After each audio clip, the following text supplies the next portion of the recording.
దేవుడు మనిషికి ఎట్లా వస్తాడు అంటారు. మీరు అనొచ్చు నన్ను, కంచాయలే నీకేమైనా పిచ్చి పెట్టిందా, దేవుడు మనిషికి ఎట్లా వస్తాడని. దేవుడు అంబేద్కర్ రూపంలో మనిషిగా వచ్చాడు.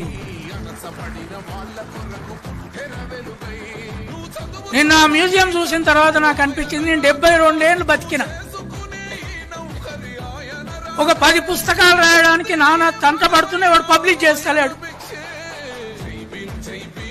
పేపర్లలో వ్యాసాలు రాయడానికి జీవితాంతం తంట పడుతున్నా. 65 ఏళ్ళు మాత్రమే బతికిన ఆయన ఒక దేవుని రూపం కంటే గొప్పగా నాలెడ్జ్ జ్ఞానాన్ని ఈ భూమిలో మొక్కలు నాటి నాటి నాటి నాటి 65 ఏళ్ళ కలిసిపోయి ఆయన కాకుండా దేవుడు ఎట్లయితే ఇప్పుడు అక్కడ ఒక దేవుడిని పెడుతున్నారు. అంబేద్కర్ కంటే గొప్ప దేవుడు ఉంటాడా ఈ దేశంలో?